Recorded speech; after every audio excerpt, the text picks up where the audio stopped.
How's it going, guys? So I just recently upgraded my desktop, and I just figured to make a quick video to help clear any doubts about upgrading from a hard drive to a solid state drive. So a little backstory on the upgrade. Everything in the system is the same besides the hard drive, which of course I've upgraded to a Samsung 850 EVO solid state drive. And I've also upgraded from a GTX 760 to a GTX 1080.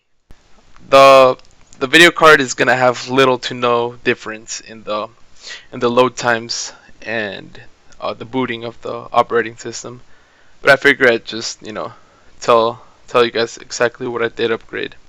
So in both scenarios, I boot Windows 10, then I let my startup's programs load, which include Discord, the Netgear Wi-Fi client, and like little minuscule programs that run in the background. Then I open up Battle.net client. I open up the Battle.net client, and then I open up and log on to World of Warcraft. Then the timer is gonna stop as soon as I reach my character screen and I can move around. So this is gonna show you how long it actually took me in my old hard drive and how long it boots, my solid state drive boots. So this is definitely an upgrade that I'll recommend doing if anyone has any doubts.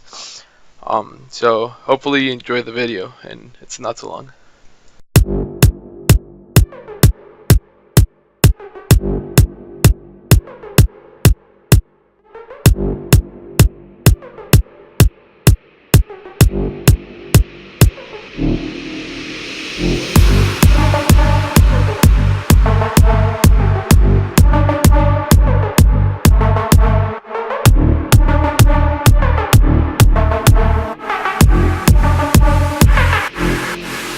Yeah.